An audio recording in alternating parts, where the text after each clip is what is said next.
Right, so I think we're good to go. Hello, everyone. Welcome to the session on critical reasoning structure. Structure questions on the GMAT are tested almost exclusively in the form of boldface questions. Now, I'm pretty sure that you guys would have seen boldface questions before. Before we get started, I'd like to. So, I mean, there must be a lot of stuff that you know about boldface, right? That you've heard about boldface. So, I just want to see what you guys already know or have heard about boldface. So, yeah, just go ahead whenever you're ready. Just give me your thoughts on what boldface is and what you may have heard about it. Go ahead. Whenever you're ready, please unmute and let me know. Based on my understanding, it's basically you have to find relationship between the two bold faces and how does it relate to the overall position of the argument. One key thing I noticed during exams as well, what bold face is one of the questions you get into when you are doing relatively well in your critical reasoning. That's a very good point. As I was about to come to that second part that you mentioned. Anyone else? It could be something that you've heard about boldface, or that you've read about boldface, or that you've experienced while solving boldface questions.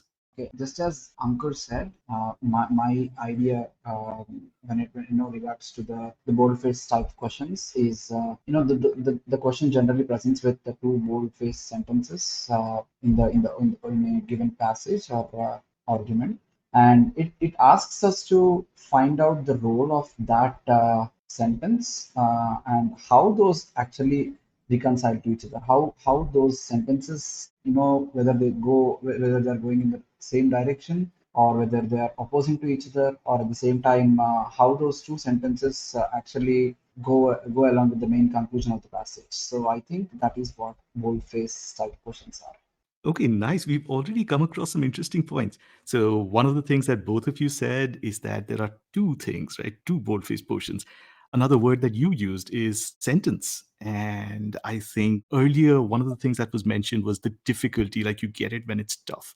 But Alnur also has a point. Please go ahead, Alnur.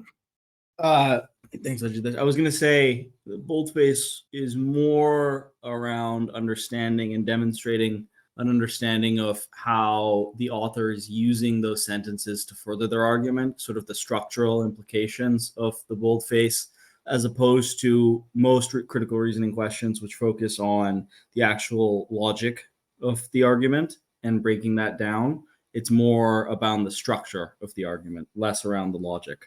Amazing. So, you guys have brought up so many points, and I want to discuss all of them. So let's get started. I think something that we've come to expect from these boldface questions is that we'll see two boldface portions.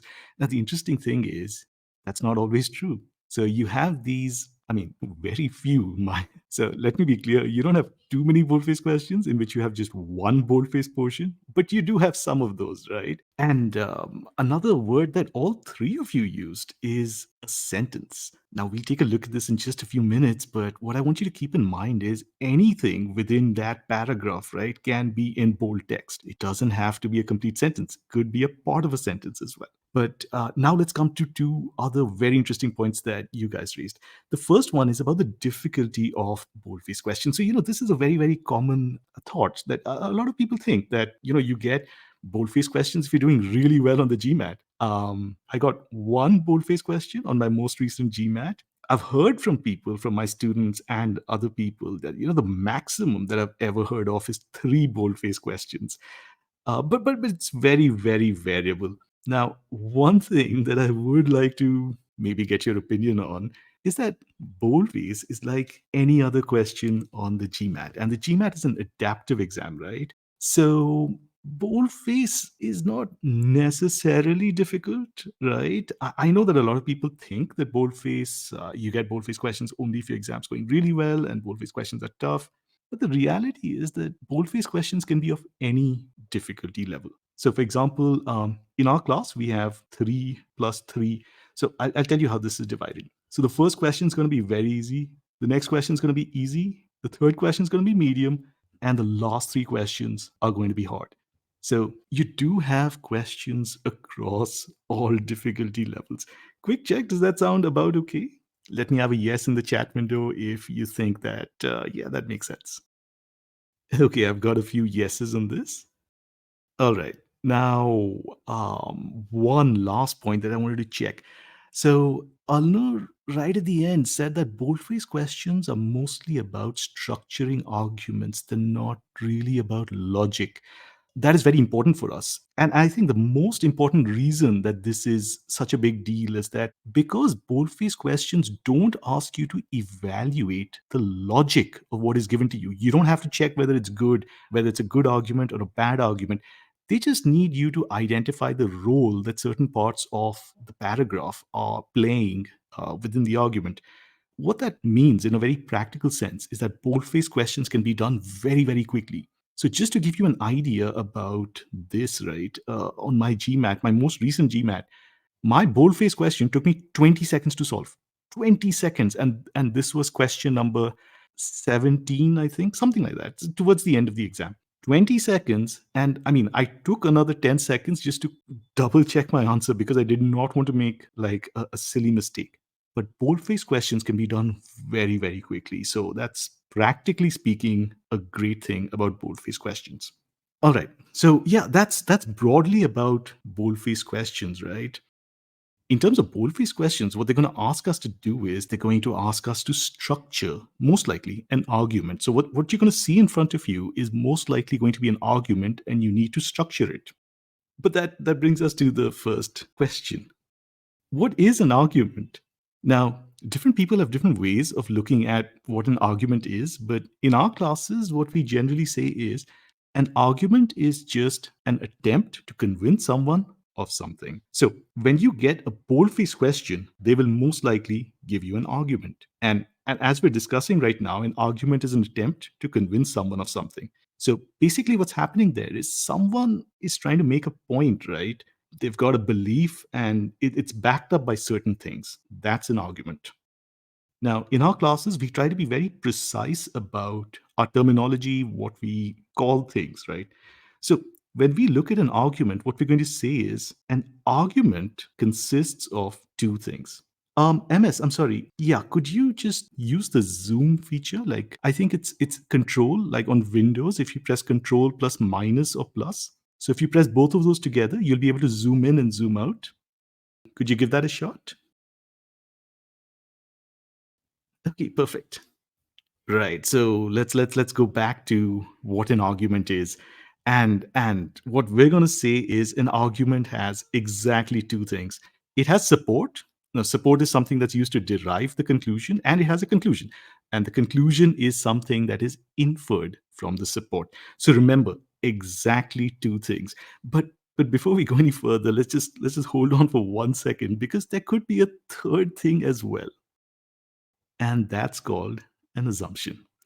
At this point, what we're going to do is we're just going to pause for a second. I just want to check, given the kind of approach that you may have been used to, have you heard of people, let's say, dividing critical reasoning arguments into these two things called facts, beliefs, or maybe sometimes they use the word opinions. Has anybody heard this terminology, facts, belief, opinions? Position, fact, belief, opinion. Yeah. Perfect. So, yeah, that's a very common approach that people use in argument structuring. Now, the reason that I wanted to bring this up is that in a lot of cases, what people do is they start breaking arguments down and then they say, oh, you've got facts over here, you've got beliefs over here, you've got opinions. And what we want to do is we want to avoid that. So, what we basically want to do is we want to say that an argument has two things, support and conclusion. And that assumptions bit, we'll just come to that in a second. Now, let's start with the conclusion. Now, let me be clear. On your GMAT, you don't have any, let's say, set rule that you have to start with the conclusion or you have to start with the support. But the conclusion is basically the main point. It's what people are usually most comfortable identifying. So, generally, what I recommend is try to start with the conclusion. Now, what we'll say is the conclusion is the main point that the author of the argument is trying to make. It's their belief, right? And the support is anything that they use in order to make you believe that whatever they're saying is in fact correct. So the conclusion is the main point, and the support is anything that is used to derive that main point. Now, just before we move on, let's take a very quick look at this word assumptions. Assumptions, the way we think about them on the GMAT is that assumptions are unstated support. support statements that the argument just takes for granted. They're not really there in the argument. We need to identify them from the options that are given to us. And that's the right approach for assumption questions. But another way to look at assumptions is assumptions are support statements that don't have very solid foundations. So an assumption could be something that you actually see in an argument, like it's there. It's just not very, let's say, based on very strong grounds. So, to put it another way, a lot of people think that you will never see an assumption explicitly stated in an argument, as in they think that it's always unstated. And as I said before, in our classes, that's what we also normally say. But I just want you to be open to this possibility that an assumption is basically a support that doesn't have a solid foundation. So it's either something unstated that you've not even put into the argument, or it's something that doesn't have a very solid foundation. So just keep that in mind. It's not very important for your boldface questions, but just something that you should know about. Okay, now let's take a very, very short example. You have a sentence in front of you. It's a very, very short sentence, but it has everything. Everything is contained within this one sentence. Now, you've got support over here, you've got conclusion. CR is fun because it tests logic. Now, I know that this is super straightforward, but if I may just ask, what's the support over here and what's the conclusion? The conclusion is CRS fun is the. Oh, sorry. No, I'm very sorry. I'm not sure who started first, but because MS was getting into that point, MS, please go ahead. Yep. So sorry, whoever I interrupted. I'm not sure who that was. I think CRS fun is the conclusion, and it tests logic is the support. Very good. Now, Akhil, I will come back to you, but MS, could you tell me how you got to that? Like, how did you decide that the left-hand side, that's the conclusion, and the right-hand side is the support? Okay, so it tests logic that supports the conclusion, which is CRS fun. We can't have one without the other. Basically, you just ask why, and whichever answers the why is the support. Oh, that's a very good point. Now, you are correct, but later on, we will want to be slightly careful about that. So that one word that you use, right, the why part, we'll want to be slightly careful about that. But the broad feedback to you is you are thinking along the right lines. So basically, what you're saying is from one statement we get to the other. I think that's what you're getting at, and that's exactly the right way of looking at it. Okay. All right. I think Akhil had also unmuted and Alnur had unmuted. Akhil, please go ahead, and then we'll come to Alnur and Ankur. Akhil, please go ahead. Yeah, so yeah, as MS has stated, CR is fun is the conclusion in this sentence, and because it tests logic is the premise, and the way to decide upon which one is the conclusion, I generally ask myself, is it because say in this particular sentence, I divide this CR is fun into block A, and because it tests logic into block B, and of course just because is so explicitly stated, it definitely should be the conclusion. I mean the premise. Is it because the section B that A is happening, or is it because of A that B is happening? That is how I kind of test myself to decide upon which one is the conclusion. Got it. So if I could summarize again, you're looking at what is leading to what. That is the right approach. Alnur, please go ahead. I think it might have unmuted by accident, but I agree with whatever has been said before me. CR is fun is the conclusion, and because it tests logic is the support. Perfect. Ankur, please go ahead. So I had a different approach. What I would do is look at it which is lending support to other. For instance, CRS fun is not really supporting anything else in the sentence, whereas it tests because it tests logic is definitely supporting CRS fun. So Good. whichever stands by its own self is what I would classify it as conclusion, and anything else which kind of lends support to the thing which stands by itself is the support compromise. Perfect. So all of you are approaching this the right way. So I think you already have a handle on this. Now let's just take another version of that sentence. What's going to happen over here is now we're going to break this up into two sentences now. You don't have just one sentence. Not everything is in one sentence. It's now in two sentences. So that's the first thing we're going to learn, that your argument may be broken up across multiple sentences. And of course, this is quite straightforward. We should not have a problem with this. The second thing we want to keep in mind is physical order is absolutely irrelevant. So, in the first one, as all of you pointed out, CR is fun is the conclusion. And in the second one, again, CR is fun is the conclusion, but it's physically second. So, the physical order does not matter. What matters is the logical order, right? So, good. Now, another point that came up is that, you have this word because over here. Like in this one, you have this word therefore. So what some people do is they don't really worry about the logic as such. They just look at these words. So they look at words like because and say, oh, because is going to introduce a support. And they look at words like therefore and they say that therefore is going to introduce a conclusion. So that's a very, let's say, it's very attractive, that approach, in the sense that it seems to be very straightforward, very clear cut, very fast. But the way that you guys are going about it, that is the better approach. That is our primary approach. It's about logical order. We could also get assumptions, right? But I don't want to overstress this. So we're not going to spend too much time on this third example over here. But the thing you see in the middle, we can say that that's an assumption. So CR tests logic. Anything that tests logic is fun, and therefore CR is fun. All right, now quick check. Is everyone comfortable with what we've discussed till now? Just let me have a yes in the chat window, please. Okay, perfect. I've got multiple yeses over here. Awesome.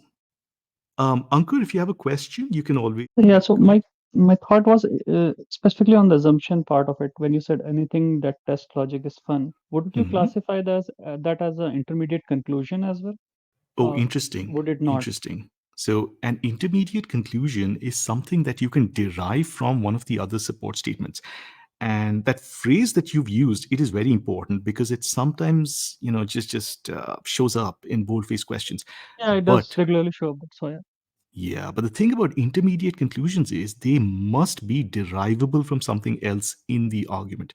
So what you want to ask yourself is, okay, I look, see. I've got support over here, I've got conclusion, right? Now I'm trying to get from support to conclusion. But if I say that this is an intermediate conclusion, that means I can get to the intermediate conclusion from the existing support, Understood. right? So from the statement CR tests logic, can you say that anything that tests logic is fun? No, Right. So you I can't can't. call this an intermediate conclusion. Thank you for that. Awesome. All right. Now, what we're going to discuss is something that's a little rare in boldface questions. But if you get a boldface question on what we're going to discuss, it can throw you off, right? So it's a little rare, but it's important. So let's dive right into it. What we're going to discuss now is arguments versus explanations. And whatever we'll discuss now, it'll help us address that why word that came up a while back. Now, I want you to go back to that word that we used a while back, an argument. What we said was an argument is an attempt by someone to convince someone of something. They want you to believe something and they're providing you support to back their belief up, right? That's an argument. An explanation doesn't do that. An explanation tells us why. An explanation is more concerned with the why. And the why part is what an explanation is all about. Now, this is much easier to see with an example, right? But just very quickly, what I'll tell you is if you're not sure, then what you should do is you should try to ask yourself, what are the people in the argument disagreeing over? And if you're not sure about the difference between an argument and an explanation, fall back to an argument. So remember, arguments are far, far more common. Whatever we're going to discuss now, please remember this is only if you feel confident with the difference. But that said, let's get going. Now, what I just said right now was if you're not sure, then try to find something on which, people are disagreeing. Whatever they're disagreeing over, that might give you an idea about what you should focus on. And if you're really not sure, then you fall back to an argument. Don't get into explanations. Just go for the argument as such. Just call it an argument. Now, let's try to understand this. Now, whatever we'll see, it'll be in this form: A because B. Now, at this point, if I did not say anything else, if I asked you what the support was and what the conclusion was, most of you would probably say that B is the support and A is the conclusion. I mean, it's exactly like the earlier example that we took, right? Quick check. Would this sound okay? Like in most situations, if I say A because B, then the right hand side is going to be the support, the left hand side is going to be the conclusion. Perfect. I've got a few yeses on this. Okay, Ankur saying he would evaluate further. Fair enough, makes sense. Now, let's take a look at this particular sentence. The sun is actually white because humans can't perceive the excess or the slight excess of green. Now, a little bit of background to this, of course. You should definitely not try to look at the sun, but if you could look at the sun, then what you're going to see is you're going to see something that's mostly yellow, right? I mean, when you look at the sun through Earth's atmosphere, you're going to see something that's like mostly yellow. Sometimes you're going to see something that's reddish or orangish, right? But the point is, you're not normally going to say that the sun is white. Now, let's imagine that you have two people, right? Okay, so A says, the sun is yellow. And B says, no, the sun is actually white. And why is it actually white? Because that's the actual color of the sun, but from space, if you could look at it. Now, the person who is saying this to you, right? What is their intent? This is the important part. What are they trying to convince you? They're trying to convince you that the sun is actually white. In other words, these two people are fighting over this statement. The sun is actually white. One person is saying the sun is yellow, and the other person is saying the sun is white. And then the person who says the sun is white provides you a reason for that conclusion. Quick check. Are we comfortable with this? Conclusion, support. It fits our normal order of things. Excellent. So I've got multiple yeses on this. Now, one more. The sun appears yellow because Earth's atmosphere scatters blue light more efficiently. Now imagine that you have two people, right? A and B. A says, yeah, the sun is yellow. Why is the sun yellow? Because, let's say, God painted it yellow. And B says, well, the sun is yellow because Earth's atmosphere scatters light more efficiently. Now, the point is, this statement that the sun is yellow, is there any disagreement over this statement? Are the parties fighting over this statement? Let me have a yes or a no in the chat window. Okay, MS is saying no. That's right. Both these parties agree that the sun is yellow. What they're fighting over is the why. Why does the sun appear yellow? That is this part. This is called an explanation. Now, what is the difference between an argument and an explanation? In an argument, someone is pushing this on you. That is their agenda. They are pushing this on you that the sun is actually white. In an explanation, they're not doing that. They're not really trying to make you change your belief and make you think, oh, the sun is yellow. That's not what they're trying to do. They're trying to help you understand why the sun is yellow. So when this happens, when someone is not really fighting over or trying to get you to have a certain belief, they're just trying to help you understand the reason behind something. That's an explanation. And an explanation is different from an argument. I'm not sure how well I've explained that. Can I get a yes if we're comfortable with this? Or, of course, please unmute and ask your questions. Okay, I've got a few yeses. Allure, just a quick check. Amazing. Excellent. All right. Now, remember how I said that we really don't want to follow what I call a vocabulary-based approach, right? Yeah, I mean, primarily, I would want you guys to do what you're doing, that is, looking at things logically. But it's good to have this, fallback option of these indicator words. Now, let's have a look at a few support indicators.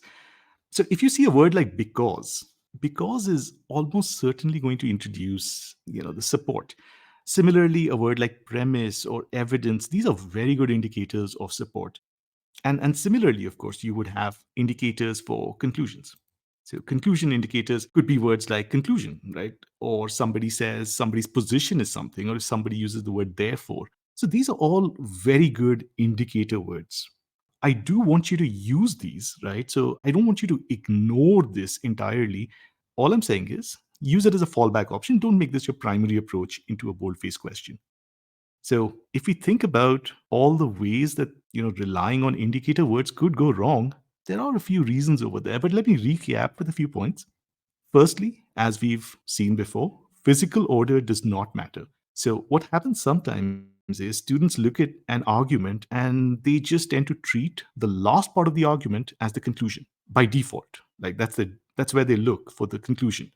That's a little risky. So remember, physical order is not a reliable indicator of where your support is or where your conclusion is. The second point we want to look at is indicator words may not even be there, right?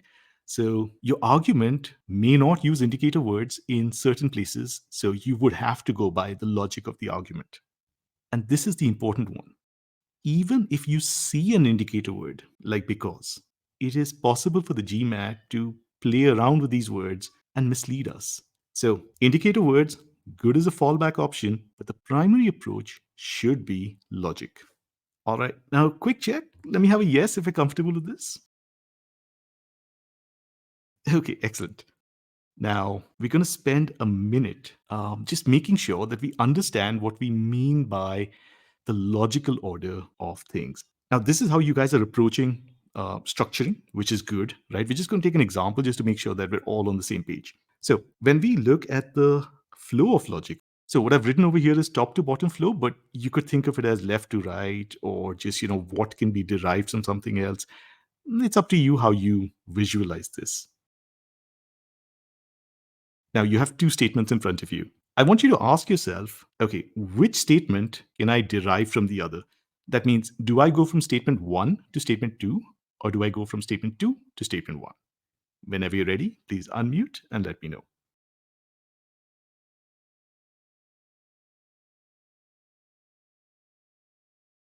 Primarily, my conclusion would be I can drive a car, and thing which supports is I can have a driver's license. So you'd say the first one is the conclusion?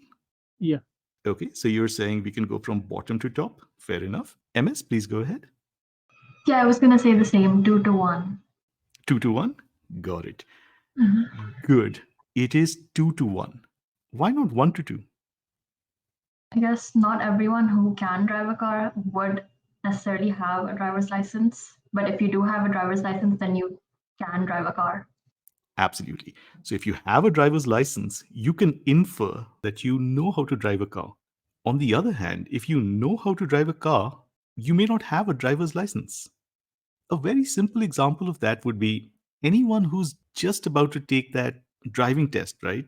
Anyone who's about to take the test for a driver's license, well, yes, we would expect that they would already know how to drive a car, right? But they may not have a driver's license yet.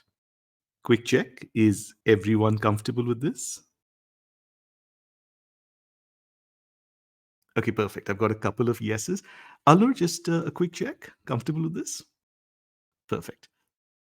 All right, now let's go through some of the specific terminology that we might see. And you guys have already brought some of this up before, but let's go through this. If you get this word, right, inference. Now, what is an inference? An inference is something that you can derive from something else. Now, a very specific application of that is that your conclusion is also a type of inference because your conclusion is also getting derived from something else. Now, if you say an inference, right, like just one inference, imagine that you're saying A is equal to B is equal to C, therefore A is equal to C, and then you extend this. So you say that, let's say C is equal to X, therefore A is equal to X. Now over here, how many inferences do you see? Let me just label these statements 1, 2, 3, 4, and 5. How many inferences do we see? Very good. Alnur is saying 2. That is correct. Alnur, would I be correct in saying that statements 3 and 5 are inferences? Excellent. Now, the rest of these statements, statements 1, 2, and 4, I like to call them magic statements. Magic statements, that's just my own phrase. I mean, these are statements that are not coming from within the argument, they're coming from outside, right? We're just expected to believe that these are true. So we have no reason to believe that A is equal to B or B is equal to C other than the fact that they are being brought in to the argument by the author. So statements 1, 2, and 4 are not being derived from anything within the argument. Right? They are support, but they're not being derived from anything within the argument. Now, when we look at this entire argument, statements 1 through 4, right, all 4 of them, they are support. And the final one is the conclusion. Now, when we say an inference, we might be referring either to statement 3 or statement 5. But there's a difference between saying an inference and the main inference. So when you say the main inference, it is always the conclusion. Similarly, if you say a conclusion, right, just a conclusion, remember, not the conclusion, a conclusion. A conclusion could be statement 3, it could be statement 5. Similarly, when you say an intermediate conclusion, that's statement 3, not statement 5. So statement 5 is the final conclusion. It's the main conclusion of the entire argument. It's not an intermediate conclusion. Ankur, I see that you've raised your hand. Please go ahead. Yeah, so how do we differentiate the intermediate versus the main conclusion? Because those are the most tricky ones which I have encountered. Right. So we'll come to that in a second. Like, how do you decide what the conclusion is? But you're right. Sometimes you can, I mean, it can be difficult.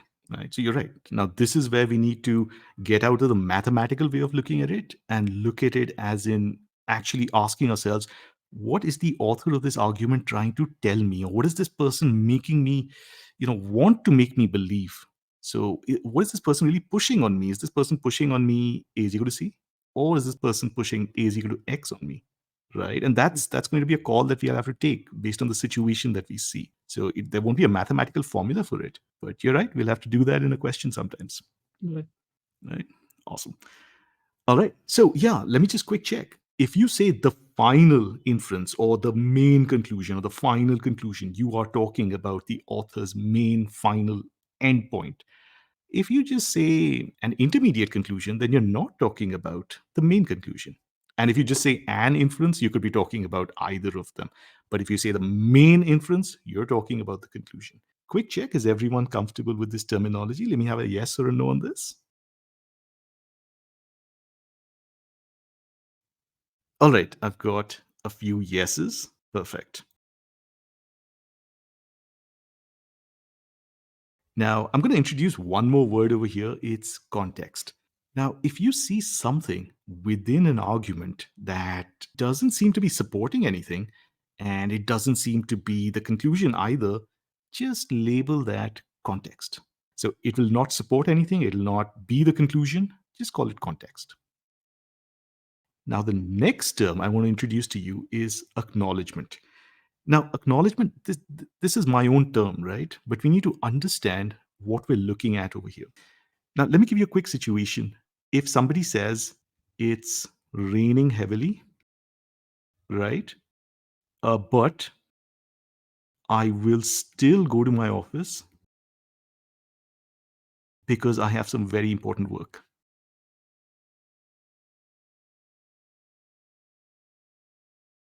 I want you to think of these as statements 1, 2, and 3. Now, one of the things you'll notice in boldface questions is everything comes from one party, right? Only one person will say everything. Let me show you what I mean by that. There are certain questions on the GMAT in which you will physically see two parties. Like somebody will say, Akhil, right? Colon, blah, blah, blah. And then they will have another party, let's say Alnur, blah, blah, blah. Right? Have you seen questions like these where you literally have two parties saying two different things, right? Have you seen these questions? Okay, Akhil is saying yes. Right. So you have these GMAT questions in which you sometimes see, two parties physically there, right, in the question. In boldface questions, that doesn't normally happen. Normally, everything is being said by one person, right? It's just one argument by one person. So what you have in front of you right now is also one person. You don't physically have two people over here.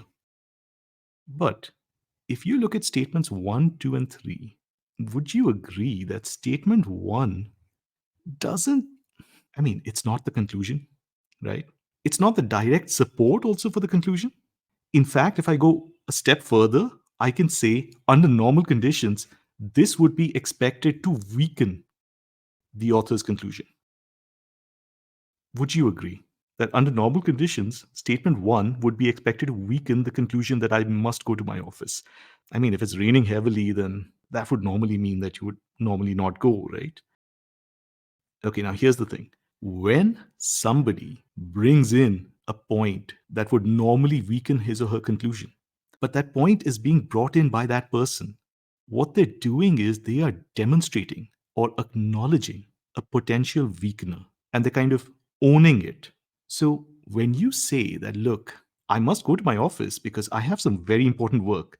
Now imagine that if there is a second party over there, they can weaken you by saying, hey, it's raining heavily, you don't want to go to your office. So another person could weaken you by saying this. But if you yourself say it, what you're doing is you're demonstrating that you are aware that there is something that could weaken your argument, but you have taken it into account. This is what we call an acknowledgement. An acknowledgement would actually strengthen your argument, because effectively what you're saying is, I'm aware of this, I understand, but I'm still going ahead with my conclusion. Okay, I have a question to ask. So, a sentence such as an acknowledgement type, can that be considered a counter premise? Akhil, we're going to try to avoid using that term. So a counter premise is a very broad term. It refers to any premise that, just broadly opposes another premise. What we're talking about is much more specific, and that's why I think the term acknowledgement is a better way to remember this particular concept. Yeah. Perfect. Quick check, have you understood this? An acknowledgement at the end of the day is a sort of strengthener. Quick check, sure, not sure, questions, please unmute and ask. Or put in a yes if you're comfortable with this. Perfect. Final point for this part of our session. If somebody says the author, right? The author or the argument, these are interchangeable terms. So if somebody says, what is the conclusion of the argument, or what is the conclusion of the author, they're talking about the main conclusion. This is important because we're going to see this very often. Can I get a quick check on this? Yes, if you're comfortable with this. MS?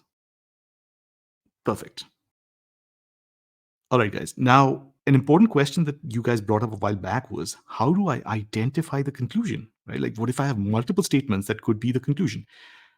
Now, over here, as I said, there's no formula for this. You're going to have to get into that argument and ask yourself, what is the most important point, right? What's the main point that the author is trying to make? You're going to have to check the statements individually. You'll have to ask yourself, what is the main point? What is the final point that this person wants to leave me with? What do they want to convince me of? Another statement or another thing you could try is you could ask yourself which statement is logically derived from the others. But if there are multiple inferences, this could be problematic, which is why I recommend the first one. Now, the third one is, if there are two parties, what are they disagreeing over? Now, this one is a bit of a hack. And by hack, what I mean is it's a bit of a shortcut. As we've discussed, in every boldface question, you will physically have only one party, right? Everything will be said by one party. Technically, there is nothing that stops the GMAT from having multiple parties, like physically there. But normally, what you're going to see is everything is going to be said by one person. Now, that one person might just be introducing one set of support and conclusion, right? Or that person might be introducing another line of reasoning. Let's say that person might be reporting what other people think. So somebody might say, okay, look, some people in my class think that finance is the way to go, but I think that consulting is the best career option because blah, blah, blah, right? So everything is being said by that person, right? That person is telling you what some people in his or her class believe. Right? The person is reporting the other party's belief. So sometimes you might have that, but physically you normally will not see two different parties. In an argument, normally everything will be said by one party. Now, within that thing that that party is saying, right, whoever the author is, within that thing, if you see some kind of disagreement, like what are they really fighting over? What is the point of contention? What is at issue? That could help you understand what the conclusion is. If you can just figure out what they're fighting over, that could give you a clue as to what the conclusion is. Now, why did I call this a bit of a hack? Well, technically, if you have two parties, it is possible that the two parties can agree with each other. It's absolutely possible. Now, in the vast majority of GMAT boldface questions, when you see two parties or two lines of reasoning in an argument, there will be some kind of disagreement. So it's a hack, but it's reasonably reliable. What I would say is if you see disagreement is a very good indicator that you've got two parties. And if you can find that disagreement, that should help you lock on to the conclusion. Ankur, I see that you've raised your hand. Please go ahead. Yeah, so what I have noticed is at least if you go close to 650 or 700 level questions, they don't necessarily have as clear-cut disagreement in it, more of a subtle that they are going in different directions. Oh, you may be surprised. And remember, we have 3 high difficulty questions coming up right at the end. Let's see how that works out there. Yeah, sure. I'm looking forward to that. Same here. I'm looking forward to those questions as well. Awesome. All right, guys. Now, before we do the questions, this is the last part before we do the questions. We want to put the process down, right? The process that we want to follow, and we want to follow it and make it a part of our approach. So much so that we don't even have to think about it during the exam. But let's put the process down so that we're absolutely clear about this. First of all, before you do anything else, identify the number of parties. Now, what do we mean by this? Let's go over what we've discussed. Physically, it's possible that you can have two parties. Practically, everything will be from one party. But that one party might be introducing just his or her thoughts, might be introducing some other party's thoughts as well, like when you talk about other people in your class. Right? So when you talk about other people in your class, practically speaking, you're introducing another party into the equation.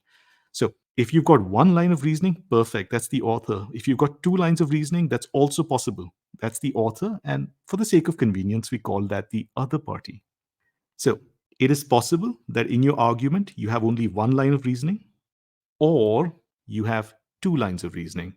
And for the sake of convenience, we call this the author and the other party, right? So if you have two parties, you can just call them two parties, author and the other party. Now, another hack or shortcut. If you see a conclusion that is contrary to the author's conclusion, it is very, very safe to say that you've got two parties. So if you see that there is a disagreement, something is there in the argument that disagrees directly with the author's conclusion, it is quite safe to assume that you have another party. Now, one quick piece of advice: don't bother naming the parties. So what I do is I just say, okay, look, this is the author, this is the other party. I don't try to give them particular names, even if those names are given in the argument. All right, so that was the pre-work. Now let's get down to the exact process. There are 3 questions we need to answer before we head into our 5 options. The first one is that boldface statement, right? So at this point, what have we done?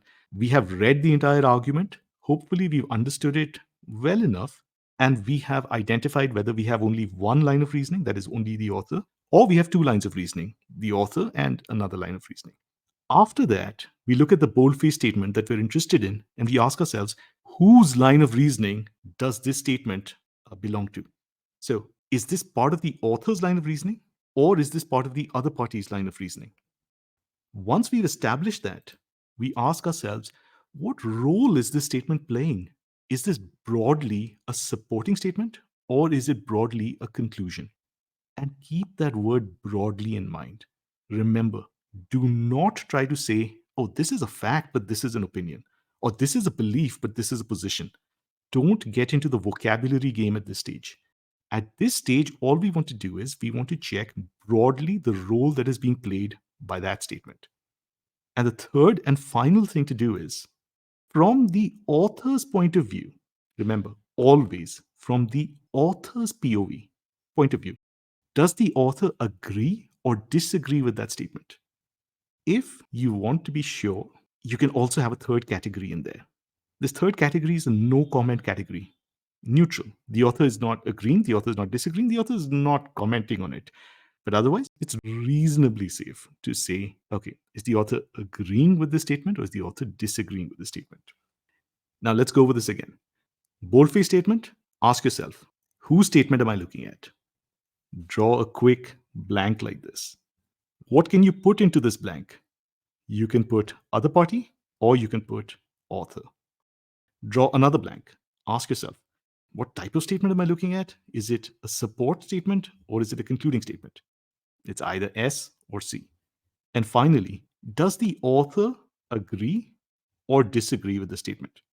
And if you want to be absolutely sure you're getting the right call on this, you can put a no comment or a neutral category there as well. But these three answers, once you've got them, we come back to the beauty of boldface questions. You never need to go back to the argument again, because this gives you a full understanding of the role of the statements that you're looking at. And once you've got that, all you need to do is you need to pick an option which matches this classification. That's it. You never have to read the argument again. You don't have to ask yourself, is it a good argument? Is it a bad argument? What are all the assumptions that are being made? How do I strengthen it? How do I weaken it? None of that. As Alnur said at the beginning, no logic to be applied. It's just a match. Which option matches this classification? Now, what we're going to do is we're going to start with our practice questions. And I'm going to try to apply this process to the first question. Remember, the first question is going to be a very easy question. You can solve it however you want. We just want to use that question to learn about this process. After that, I will want you to apply the process to the other questions. Before we start, any questions from your side? Or please put in a yes if you're good to go for the questions at this point. Okay, everybody wants to get started. Perfect. Now, please remember, you will get 2.5 minutes, half a minute to find the question. So you'll have to search for the question on your side, and 2 minutes to solve it. Please go ahead.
Okay, guys, that's time. Please check your answers.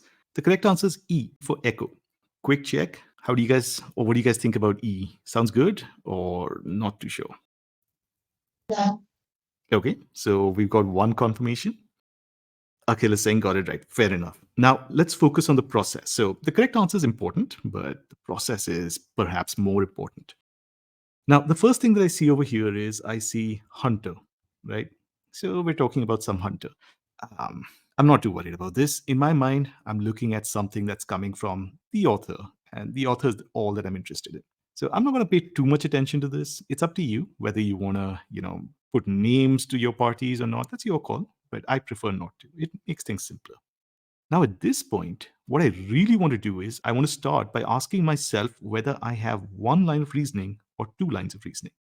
Now, when I look at this argument as a whole, the first thing that jumps out is there seems to be some sort of disagreement. The hunter seems to be going against something. And, we also seem to have this many people, right? This many people part, this opinion of many people. That makes me think that I have two parties in this argument. So I'm going to draw this small table over here with, a left-hand side and a right-hand side. So I'm going to write OP over here for the other party, and I'm going to write author over here. Now, the other party seems to be saying that hunters alone are responsible. So I'm going to put this down as CO, conclusion of the other party. Their main point seems to be that hunters alone are responsible. So let's put that down. Hunters alone responsible for whatever.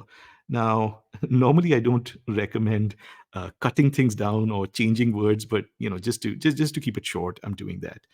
The author's conclusion, let's call that CA. The author's conclusion is black bears have also contributed.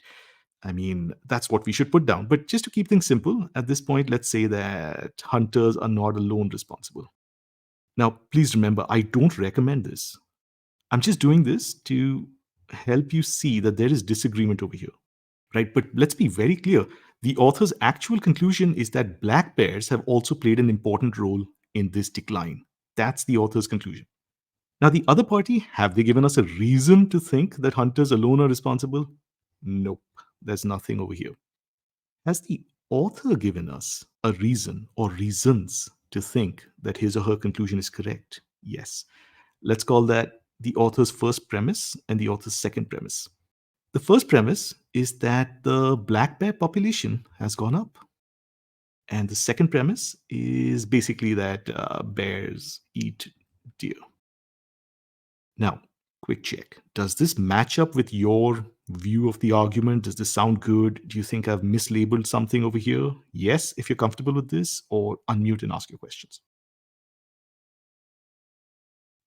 But he can also speak about that to further compound his statement that bears were also found dead during the hunting season. Does he not? I mean, they're not really focused on the fact that bears were found dead. Yes, bears were found dead. But what does that show? That bears eat deer. Bears were involved in eating the deer. Yeah, so that's what I've written as AP2. Again, I totally get what you're saying. I have changed these words, but that's just to keep it like slightly short. Otherwise, it's very hard to fit it in easily. MS, no, I'm sorry. These questions will be blurred. Okay, yeah. Sorry about that, but official questions are better than non-official questions, so we have to use them, but we can't show you the full thing. All right. Now, I think we're comfortable with this classification, right? Now, if you do this classification, the first two blanks are going to be super easy, right? So let's start. We need to fill up 3 blanks before we head into our 5 options. The first blank is going to be, is this statement part of the other party's argument or part of the author's argument? We're going to say this is part of the other party's line of reasoning, not the author's, because it is the other party's conclusion, right? This is the boldface statement. And secondly, what type of statement are we looking at? Is it a supporting statement or a concluding statement? It's a concluding statement. And finally, does the author agree or disagree with the statement? The author flat out disagrees. The author does not agree with these other guys. The author thinks that they are wrong. They think hunters alone are responsible. The author says there is at least one other factor apart from hunters. So hunters cannot alone be responsible. So the author disagrees with them. So what's our classification? We are looking for an option that matches the classification other parties' conclusion that the author disagrees with, OCD. That's it. And now your paragraph, your argument is irrelevant. This is the only thing that you need to take into the 5 options with you. That's all you need to match. Let's start with the first option. I'm going to take the first option. I'll ask you guys for the other ones, but I'll take the first one because it's very straightforward. I am looking for other parties' conclusion that the author disagrees with, whereas option A is saying it's the main conclusion of the argument. The main conclusion would be the author's conclusion, and the author would always agree with his or her own conclusion. So option A is an easy out. Now, option B. This is where you guys come in. When you're ready, please tell me how you could remove option B. First of all, the argument is not seeking to establish it. The author is going in the opposite sense of this particular conclusion. Very good. One change I'll make over there. We'll not use the word establish, we'll use the word explain. Now, I see. what I was looking for is whether any of you would remove it because of the word finding. Now, finding is not going to be a recommended approach into this option, sorry. Maybe it's a finding. How do we know it's not a finding? How do you say that something is a finding or not a finding, right? A vocab approach is avoidable. Try to avoid it if you've got a logic entry point, right? An entry point based on logic. What we'll say is it is something that the argument seeks to explain. Now, remember, when you try to explain something, you are trying to give someone the why behind something. You agree with them, but you're trying to help them understand why. The author is not trying to help them understand why they're correct. The author is trying to contradict them. The author is not trying to explain that boldface statement. The author is trying to contradict it. So option B is out. This is an important option for me. Quick check. Are we comfortable with why B is out? I've got a couple of yeses. Ulnur and MS? Perfect. All right. Now, option C is one of those gift options. It says it's an explanation that the argument concludes is correct. We know that we're looking for OCD. The author disagrees with it. Argument concludes is correct? Nope. Option C is out. Now let's take a look at D. It provides evidence in support of the main conclusion of the argument. This would mean that if you take the other party's conclusion, it actually is a way to help you get to the author's conclusion that the author agrees with. And that's clearly not what's happening. The other party's conclusion is not a supporting statement for the author's conclusion, right? And therefore D is out. Quick check, is everyone comfortable with this? Why option D is out? Nice. Now we come to E. Now here's the question I have for you guys. Are you happy marking E? Let me have a yes if you were happy with E. Okay, I see that Alnur and Akhil are saying yes. I'm just asking because sometimes people get a little weirded out by this word judgment, right? Yeah, exactly. Was a little unsure about the word judgment. Now, remember, this is why broadly you ask yourself, okay, is this a support or is this a conclusion? Now, as long as you can say that, yeah, this kind of fits, that's absolutely fine. All right, now we're ready to move on to the next question. This will again be an easy question, but not as easy as the one we just did. Again, you will have 2.5 minutes. Please go ahead.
All right, guys, please check your answers. The correct answer is option C. And I think a couple of us have already gotten there. Perfect. Now, what I'm going to do is I'm going to ask you guys a series of questions, and I want you to give me your responses to those questions. And whoever's comfortable taking those questions can unmute and give me their answers. My first question is, do you think we're looking at just one line of reasoning, that is the author, or are we dealing with two parties over here? Two parties. Okay, I think Alnur and Ankur have both confirmed that we're looking at two parties. You guys are correct. Now, I normally think it's a good idea to start with the author's conclusion, but technically you guys can start from anywhere you want. But author's conclusion, what do you think? You say it's not justified to say Okay. that company is mismanaged. Good. What's the other party's conclusion? The company is mismanaged. Good.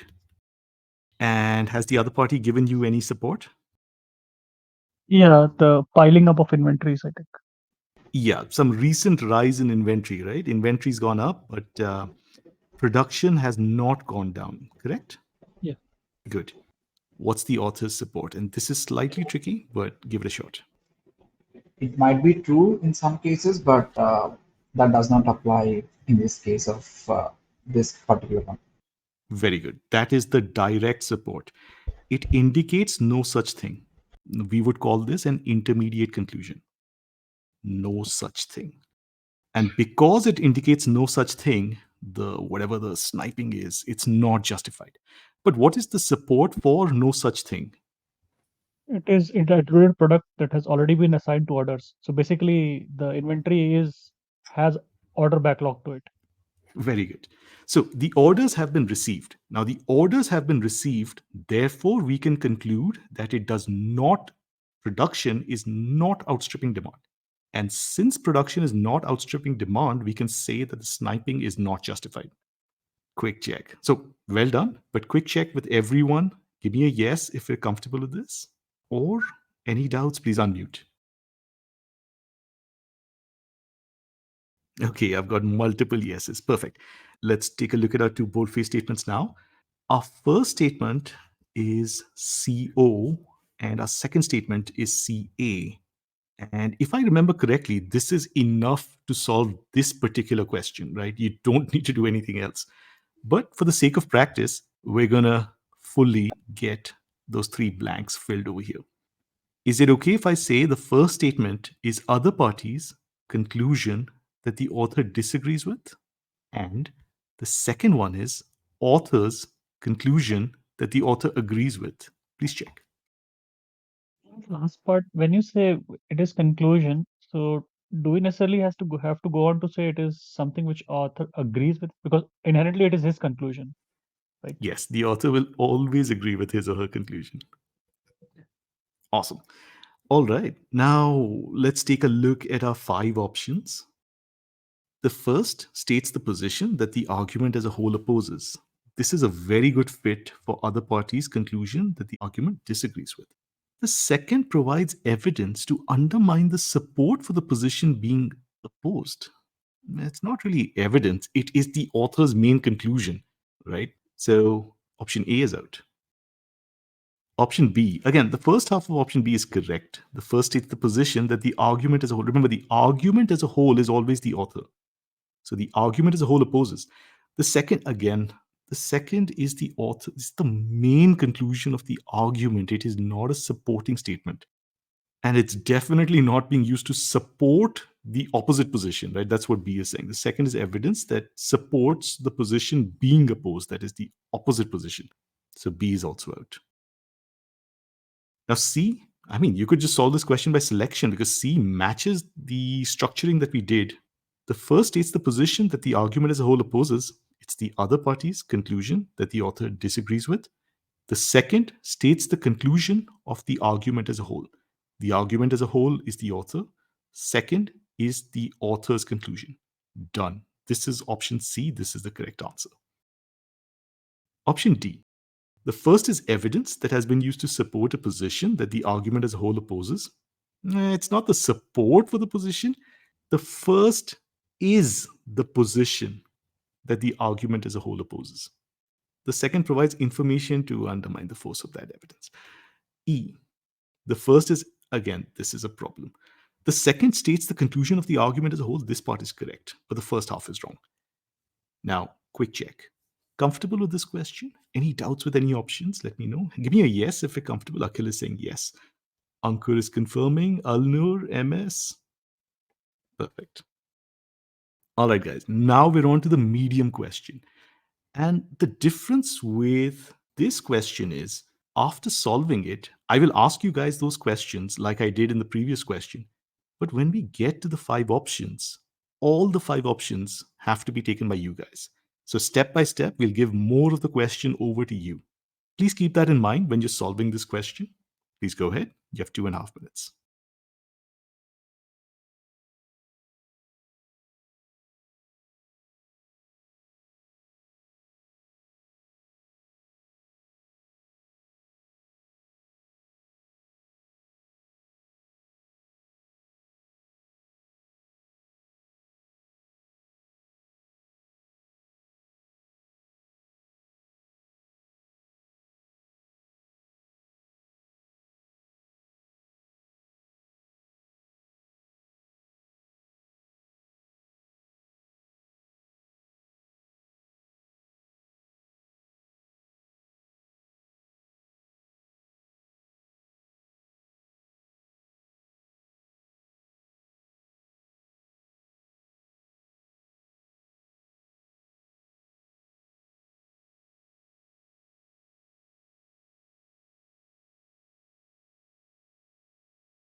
All right, that's 2.5 minutes. I'm going to ask you those questions in the order that I see on the screen in front of me. So this will be Akhil first. Akhil, what do you think? Only the author or 2 parties? It's only the author. Very good. We have only 1 line of reasoning. We don't have 2 different lines of reasoning. Good. So I'm not going to draw a left-hand side or a right-hand side to this table that we have. It's just going to be 1 line of reasoning. All right, now it is Alnur's turn. Alnur, would you like to start with the author's conclusion or one of the support statements? So the conclusion is that the Greeks adopted the alphabet writing at least 2 centuries before the inscriptions were produced. Mm-hmm. Good. And so the support would be really both bold statements. Very good. We'll get to the support in just a second, but you've identified the conclusion correctly. So they adopted the alphabet at least 2 centuries before these. And just a quick check with everyone. 2 centuries. Remember, we're talking about BC, right? So 2 centuries before 8th century BC would be 10th century BC. Just a quick check. Sometimes people get confused by this. Let me have a yes or no on this. 2 centuries BC, remember, not AD. So 2 centuries before 8th century BC will be 10th century BC. Okay, I think Akhil and Ankur have confirmed. Alnur and MS, quick check. Awesome. Now the next question is to Ankur. Ankur, please identify one of the support statements. Both the boldface, as I think already Alnor said, and they are both in positive, or rather, they are reinforcing the conclusion. The fact that text of the Greek inscription sometimes runs left to right and sometimes right to left. That's one part of it. Other part of it is also the fact that, and although Phoenician writing was originally consistent with the direction, by 8th century BC, they were consistently writing from left to right. Basically, it's trying to reason out why they are going left to right. Very good. Now, MS, my question to you was going to be, please identify the second support. But since Ankur has already given us two supports, my question to you is identify one more support, something that is not either of these two boldface statements. Is it the after all line? After all, the Yes. Greeks learned. Very good. And what I'm going to do is I'm going to combine those two statements into just one statement. Basically, the Greeks learned from the Phoenicians. I'm just going to write it like this. The Phoenicians were the teachers as such. The Greeks learned it from the Phoenicians. Good. Now, and this is open to anyone who wants to take it. I want an understanding of the second boldface. Now, remember, you don't need to understand this. You're good to go to solve the question right now. But one of the things about boldface questions is if you can structure an argument, remember the majority of your GMAT critical reasoning questions will involve arguments. So even if boldface can be 0 questions, 1 question, even if boldface does not show up too often, your understanding of arguments in general will be better if you can structure arguments. And that's why I'm just going to go that extra step and ask you guys, explain that second boldface to me. What is it telling us? So I think the first part of it where it says they write left to right and right to left, it's trying to explain why that's the case, because Phoenicians were supposedly the teachers for Greek. And they also at some point of time used right, left, right, and then right, left, and then changed it around. Good. So that is What point of consistent. I think 8th century BC. No. No, sorry, 10th. Sorry, 10th. Because Very two good. centuries before they say. Very good. And that's the answer. So let's quickly visualize this. What they're telling us is, okay, the earliest inscriptions were from the 8th century BC. 8th century BC. This would be towards AD, right? Towards 0, 1, 2, 3, 4, etc., etc. 9th century BC. 10th century BC. What they're telling us is, although Phoenician writing was originally inconsistent, that means at some point in the past, it was inconsistent. Some point. But by the 8th century BC, Phoenician was consistent and had been consistent for about 2 centuries. That means Phoenicians did not become consistent in the 8th century BC. They became consistent sometime before 10th century BC, this period. And that is why the conclusion is that the Greeks adopted the alphabet at least 2 centuries before 8th century BC. Because if they had learnt from the Phoenicians when the Phoenicians were consistent, then they should also have been consistent. But their direction was inconsistent. So they must have learnt it when their teachers were inconsistent. When were the Phoenicians inconsistent?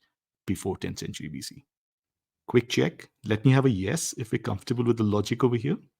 Remember, you don't need the logic to solve the question, but just excellent. I've got 4 yeses in this. Perfect. Now, you guys have already done the structuring, but let me put it down explicitly. As you've told me, both these statements are author's support. And yes, as you have already pointed out, the author will agree with these. Now, this is another one of those questions that is really good for selection because the correct option will just jump out because it fits this perfectly. But as I said, all the 5 options will have to be taken by you. Whenever you're ready, please choose an option and let me know how you would remove it. My only recommendation would be start with an option that you are dead sure you can remove because that is the basis of elimination. So even if you solve this question by selection, start with an option that you are absolutely sure is wrong. Okay, Akhil, please go ahead. Why B? The reason for me is that the second one isn't a position or the it's just an extension or a kind of support that the author is giving to to justify his statement, and it's not going against in the first part of the option B. It says that it kind of basis for an objection. There is no objection. He's just trying to give an explanation for an idea that he has. Very good. So You've correctly pointed out that both halves of B are wrong. First of all, the second is not the position that the argument seeks to establish, because that would mean the second is the author's conclusion, but the second is the author's support. It is not the author's conclusion. As you point out, the first is also the author's support, so it's definitely not the basis for an objection to the author's conclusion. Correct. It's a support. So B is out. Good. Can someone else pick up another option? Anything? A, C, E, and take it out? We can go with A. Go ahead. Support. Tell me why A is out. Yeah, so it says first and second each describes evidence that has been used to challenge the position. They are actually inherently supporting the author's conclusion, not really challenging the position. Very That's good. where I eliminated. So both are supports and neither is challenging the author's conclusion, right? Yeah. Good. Are you comfortable applying that to the first half of option C as well? Yeah, the same thing, basically. The first half is not objecting to it. Yeah, and the second is introduced to counter the force of that evidence. So it's not countering the first boldface. Excellent. This is what I was looking for. The second half of C would mean that the second boldface weakens the first boldface. But that's not what's happening. Both are support statements. They both help us get to the author's conclusion. They're not trying to be like anti each other, right? Exactly. Now let's take a look at D. The first and second each provide evidence in support of the position that the argument seeks to establish. Perfect for selection, right? It just matches up. We were looking for 2 times ASA. That's what we're getting in option D. It's correct. Let's quickly take a look at E. Alnur or MS, one of you. Why is E wrong? It says that the second is that position or conclusion, which it's not. Very good. I see that you've latched onto the second half because the first half is correct, right? The first provides evidence in support of the position that the argument seeks to establish. Mm-hmm. Good. And as you mentioned, the second one is the one that's wrong. The second is that position would mean it's the author's conclusion. But the author's conclusion was somewhere here, not here. Good. So E is out. Awesome. Very good job from you guys. Now we're headed into the hard questions. Please go ahead. 2.5 minutes.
All right, that's 2.5 minutes.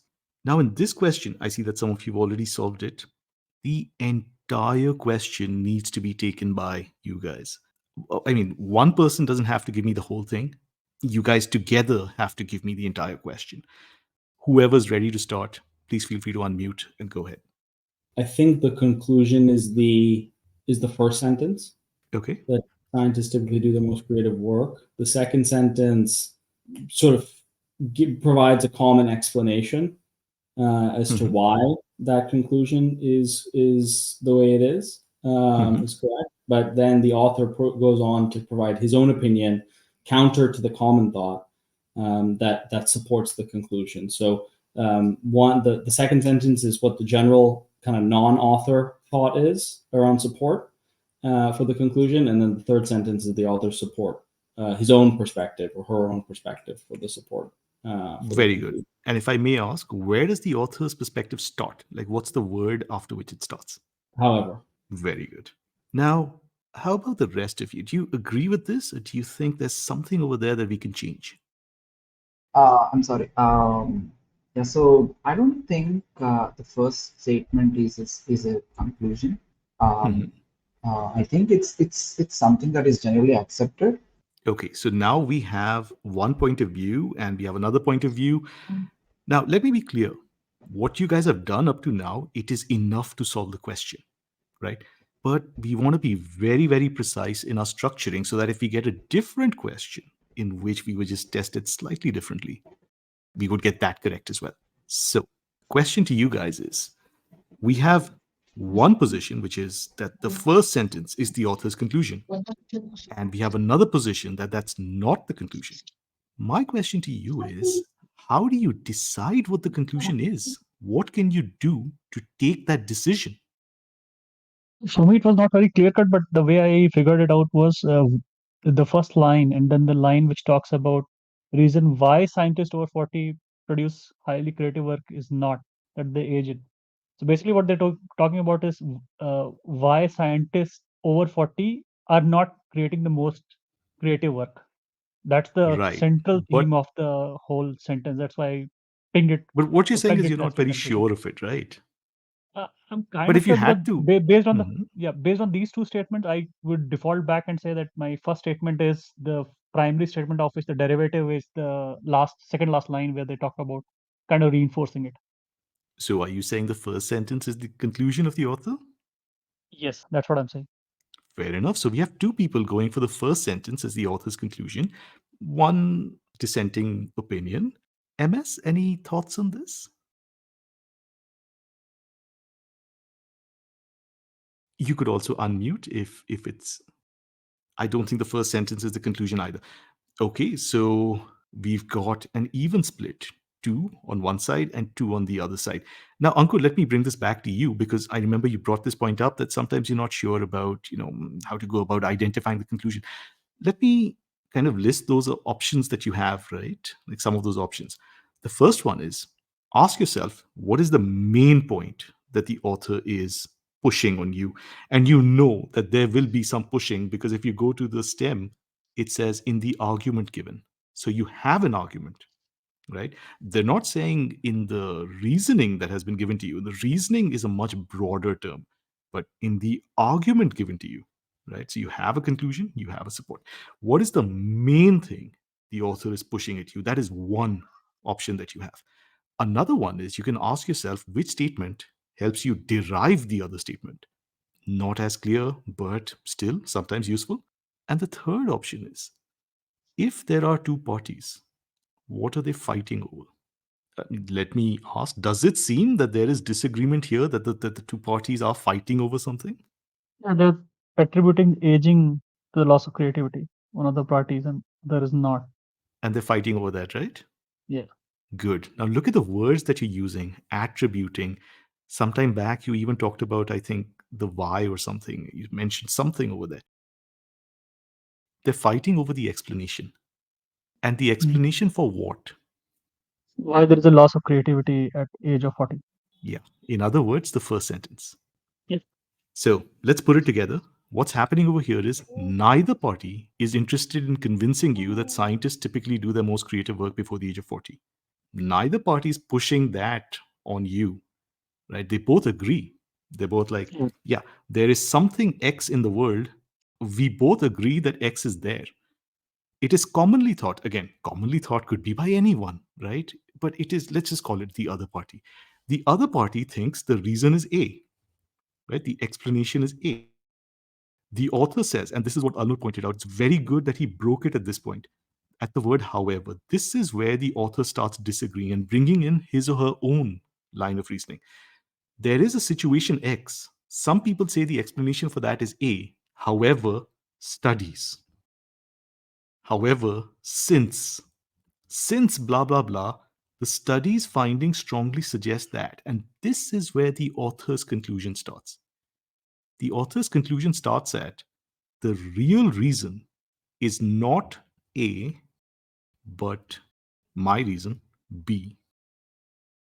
Let me know if this makes sense. Scientists do their work before the age of 40. Some people think aging brings about loss of creativity. However, studies have shown something, and the study's finding shows that the real reason is not what is commonly thought, but what I am telling you. So my thinking was A is sort of the conclusion of the argument. It may not be the author's conclusion, but the argument that's being made is the first sentence, and then the author's conclusion for his own support and explanation versus the commonly thought explanation is what deviates in the rest of the passage. Am I misinterpreting that? So one thing you want to be careful about is, remember, the argument and the author are one and the same thing. So when you say the argument, it is the same thing as saying the author. So everything that is being given to you is being given to you by someone, right? And that someone's argument is what we're looking at. But it's not necessary in this question, but there are GMAT questions in which it becomes necessary to separate the explanation from the argument. That is the conclusion. So how do you tell that something is not the conclusion? You can tell when nobody is interested in convincing you that that is the case. So neither party over here is trying to tell you, yes, scientists do their typical work before the age of 40. You need to believe that. No. Yeah. They're like, yeah, this is the case. Some people, it's like saying somebody says, the sun is yellow. It is commonly thought that this is because God painted it yellow, but the real reason is the scattering of light. Right? So over here, nobody's trying to convince you that the sun is yellow. Yeah, the same way I kind of related it when you said about the sun analogy earlier, where there were two sides of argument trying to explain why the sun is yellow, but nobody really contradicted the fact that sun is yellow. Yes, so I think Alnur and Ankur are both agreed on this. If you say something like, blah, blah, blah, some people say this, however, they are wrong is the conclusion. And if you introduce like your alternate explanation, that's a separate thing, right? But when you say they are wrong, that is what you want people to believe. Awesome. Now let's structure these two. Again, as I said, everything has to come from your side. So whoever's ready with this, please let me know. The explanation is a separate thing. It is not part of your premise. Go ahead, guys. Structure these two. Fill in the 3 blanks for these 2 boldface statements. So the first one, which basically talks about of scientists who produce high creative work beyond age of 40, a disproportionately large number entered their field older than is usual. I classified it as others, and it's a fact. Now, I was not sure about whether it was... Just one second. I would recommend that you use the term support instead of fact or belief or opinion. Remember, broadly, support, conclusion. Now, as to your point about others, what do we think about that? Is this belonging to the other? Is this part of the other party's argument, or is this part of the author's argument? The reason I thought though it said by author, but the reason I was not sure because it says it is quoting the studies. So what I defaulted back to was that studies cannot be done by him, and that studies is what is pointing to this particular aspect of it. Oh, remember, so when you bring in a magic statement, right, that magic statement could be a study. So if I say... I see. So because there is I did notice there is a change in direction when within however being introduced by the author. So yeah, right. Understood. So this is author support, agree. Yeah. What about the second one? This one is tricky. I classified it as authors because what it is he's trying to conclude the reason why they are not creative is because they have spent too long in their field. Good. It is definitely authors. And this is where our framework breaks down a little bit. Our framework, at best, you can say this is the author's conclusion agree. That's, But technically speaking, the conclusion starts here. The real reason is. yeah. And the reason would be the explanation that the author. So the second boldface is actually the author's explanation. It's part of the conclusion, but it's not the entire conclusion. Now, are we comfortable with this or doubts? Let me have a yes if we're okay with this. Akhil's confirming. Ankur is also confirming. Alnur and MS, if I could just have a quick check. Alnur's confirmed. Could you go back to the process slide for a second? I'm not sure if I'd be able to find it, but I can quickly recap it for you. The first step is to ask yourself whose line of reasoning you're looking at. The second one is what type of statement you're looking at. And the third one is, does the author agree or disagree with the statement? So what we mean by that is, the first one, does it belong to the other party or the author? Second blank is it a support or is it a conclusion? And finally, does the author agree or disagree? Just write this down, this split. All right, now we're going to head into these options. I strongly recommend that, especially for these hard questions, you don't go entirely by selection. Try to go by elimination. Please pick an option that you are absolutely sure is incorrect and remove it. You can start with whichever option you're comfortable. Akhil, go ahead. The reason for me to eliminate this option is in the second part of the option, where it says the second is a conclusion drawn on the basis of the claim. I don't think that's a conclusion, but rather an explanation that the author is thinking, just as you discussed earlier. Now, you are correct. And in some GMAT questions, you do have to make that distinction. But in this question, I recommend you focus on the first half of A. Yeah, it's not a claim, right? It is a fact because it's quoted from a study. Hold on. So what's happening here is you are still trying to do that vocab thing. What is a claim? What is a fact? What is an opinion? What is a belief? This is very, very risky. So over here, what we need to keep in mind is a claim can be anything. Now, again, let me take a step back. Some people think a claim is like another word for a conclusion, right? But technically speaking, you can use a claim as support. A claim could be a conclusion as well. So be very, very careful about this. The reason we should take A out is the accuracy of the first boldface is not at issue in the argument. It is never even brought up. Is the first boldface like the studies? The first boldface is basically the studies. Yeah. Are the studies accurate or not? That never comes up. It never comes up. Right? And that's why we should take A out. That's the most reliable way to take A out. So to reiterate the comment that you made, we should never really go by the vocab as a reason for not as your primary elimination. approach. Fall back, please. Fall back. Because I immediately as I saw it's a claim and I registered in my mind it's not a claim. The interesting thing, if I may share with you, that is one of the reasons why some people think that boldface questions are so difficult and so challenging, because they've been taught to approach boldface questions incorrectly. They've been given this list of words and they think these words are always going to apply in one particular way, but actually that's not true. So yeah, I kind of hard-word those words, like just those words have been like hard-coded into our claim, memory, right? Yeah.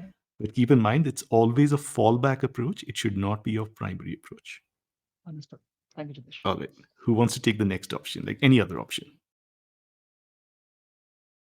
I think maybe give a gander at B. Let's do it. Go for it. It says first an objection that is raised against the position defended in the argument. Not really an objection. Very good, because the first one is a support. Right? So it's definitely not going to object to the author's, position that the author wants to get to. Now, as we discussed for the first option, I don't want you to take option B out because of the second half. The second is the position defended in the argument. You might be able to say that. So if we call this ACA, then ACA would actually be correct. If we don't get into, the further look at explanation versus conclusion. You notice you're using ACA, ASA. Like, is there a reason for using it? Is some sort of abbreviation going on there? Yes. So ASA means authors support that the author agrees with. ACA means authors conclusion that the author agrees with. And once you have this, you don't need to go back to your argument. You can just look for an option that matches these two. See, sense. Awesome. All right, guys. Other options? Let's start with C maybe. Go for it. The first is evidence that has been used to support an explanation that argument challenges. So we are not challenging, the argument is not challenging that. I'm sorry, never mind. No, you were This- correct. Hang on. Did you see something that made you change your mind? Yeah, I kind of again got into the habit of using the. No, remember, don't go back to the argument. This is just going to confuse you. If you structure it correctly, then what you are looking at is ASA, ACA. Yeah, correct. ASA means the first one is a support for the author's conclusion, and the second one is the author's conclusion. It's not So if we challenging. say the Basically, that's what I was first, going. yes, the first cannot challenge the author's position.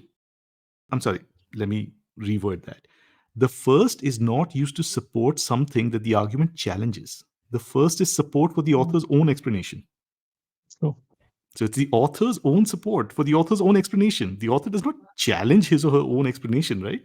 yeah, And that luckily takes out both C and D, because D is also saying the first is evidence that supports an explanation that the argument challenges.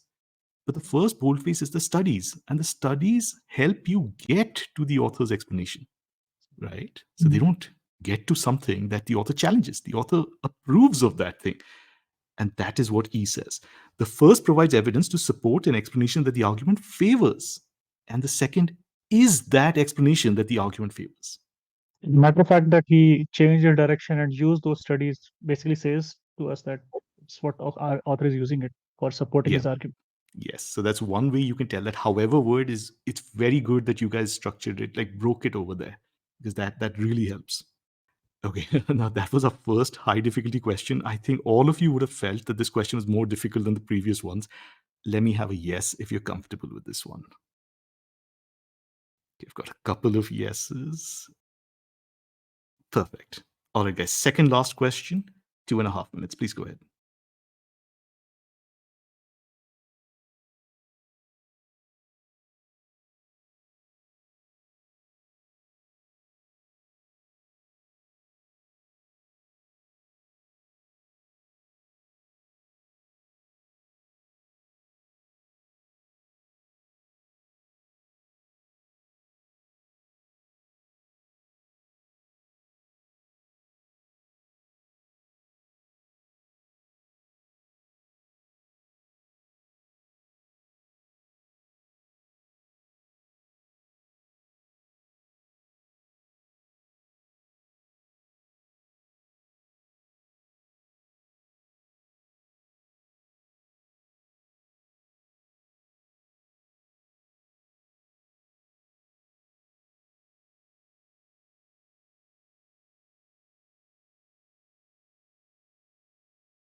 All right, guys, that's time. Please check your answers. The correct answer is D for Delta. Right, I see that some of us have marked D as the answer. Perfect. Let's work through the process. Let me ask you those questions directly. Firstly, one party, author alone, or two parties, author plus another party? What do you think? Author alone. I'm sorry, who was Alone. that? I'm sorry. It's he's giving author along with some of the ideas of others. Yeah, so there are two parts. Remember, do you see disagreement? This is the biggest clue. It's a bit of a hack, but if you see disagreement, Yeah. it Yes. almost certainly means that you're looking Yeah. at two parties, right? We should consider that there are two parties. Now it becomes slightly tricky because over here, let me ask you, what is the author's conclusion? What is the other party's conclusion? So the other party's conclusion is the higher number of whiplash incidences or the whiplash complaints are given for the people where the insurance claims are higher where the whiplash injuries are what is this? Hold on, hold The on. whiplash Tell me is, where the conclusion starts. Like, at which word does it start? oh, you mean the authors?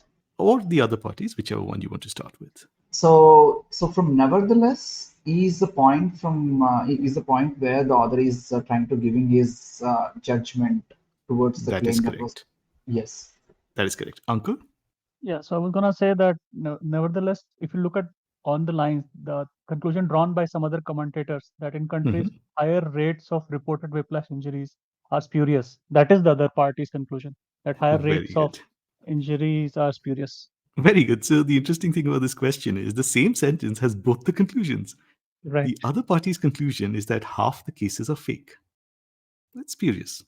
The author's conclusion is these facts do not warrant whatever this is, right? The other party's conclusion. So the same sentence has both the conclusions. Okay. What's the author's support and what's the other party's support?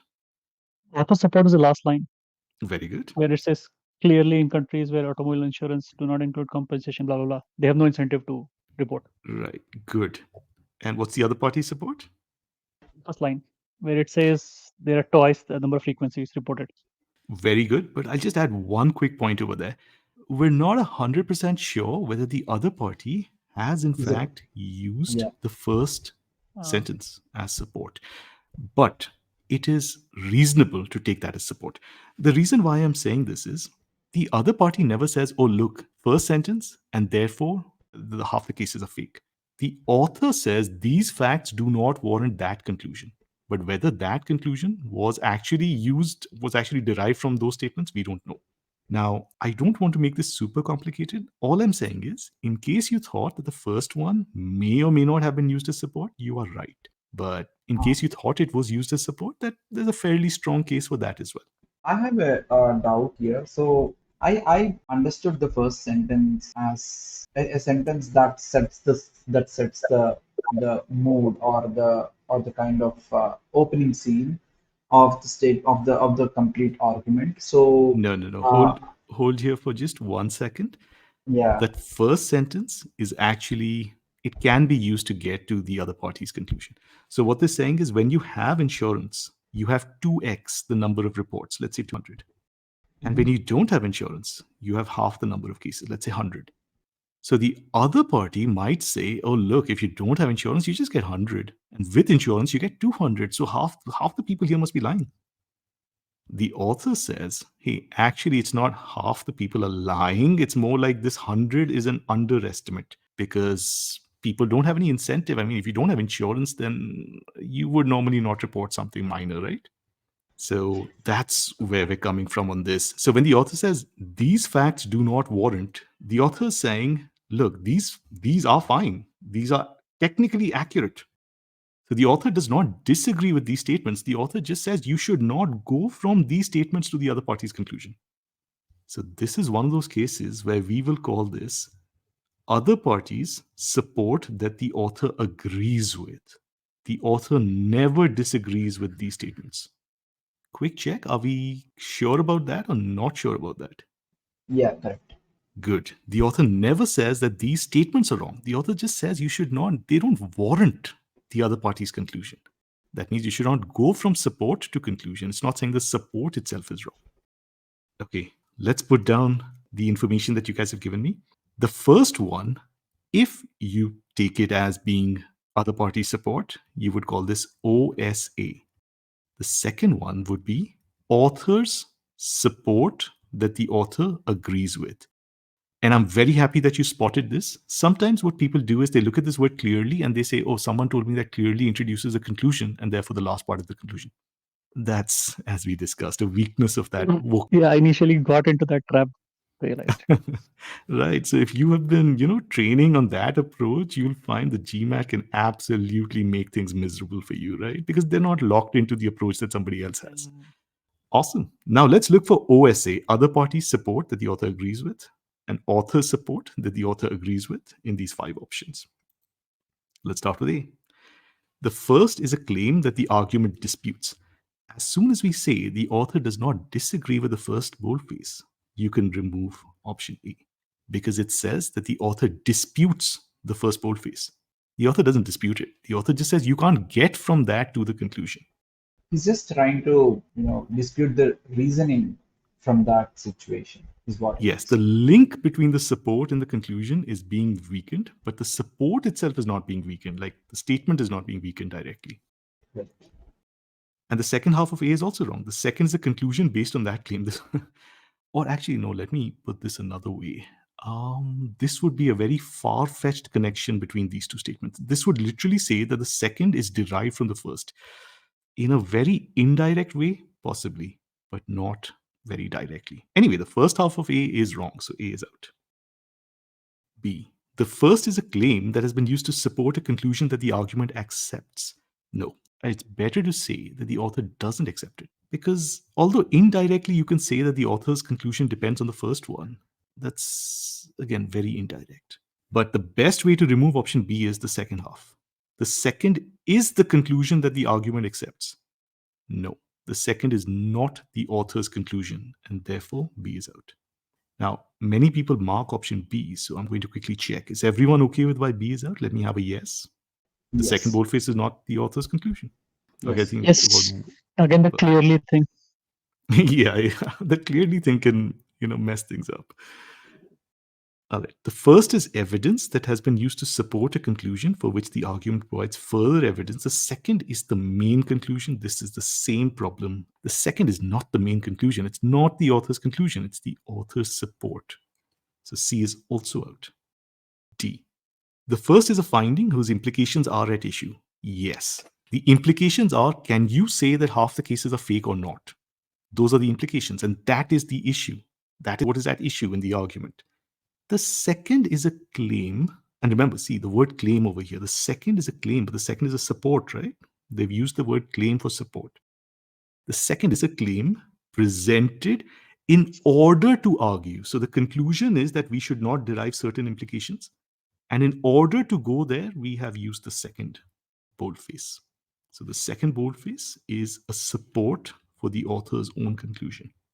Let me check. Is everyone okay with D? Let me have a yes on this. Okay, I've got a couple of yeses, Alnur and MS. I realize that we're going a little fast on this. My apologies, but we will do as much as we need to in the last question.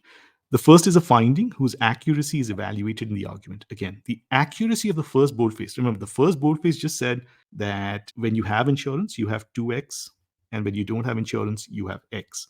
The accuracy of that statement was never evaluated. The only thing the author is doing is the author saying you should not go from this to something. That's all. And the second half of E says the second boldface is used to show that the first is accurate. Firstly, the accuracy of the first is never in question. And the second boldface is not used to show that this 2x and x business is in fact correct.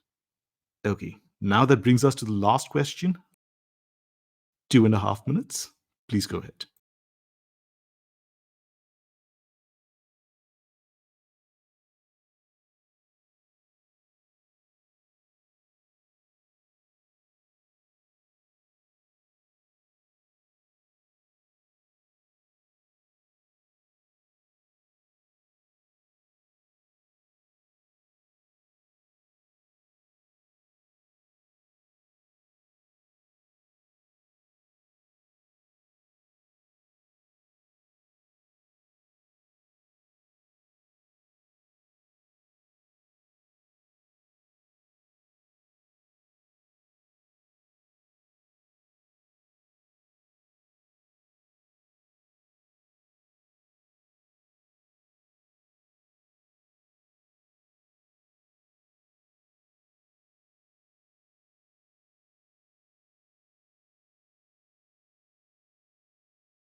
All right, everyone, that's 2.5 minutes. Now, in this one, let me not start by giving you the right answer. Instead, I'll want you guys to work through it, and then we'll see what level of confidence you have in your answer. Alnur, I see that you have finished the question. Could you walk me through this question, start to finish? I mean, accept the option. Just walk me through the argument, like break it down Yeah. and go ahead. No problem. So let's see. So museums that house Renaissance oil paintings. This is just more background information and Good. evidence. Laboratory tests have shown, sentence number 2, that the kind of oil paint used in these paintings adjusts to climate changes quite well. Again, more just background information. If, as some museum directors believe, so this is kind of giving me a hint that this is a stance that the author opposes.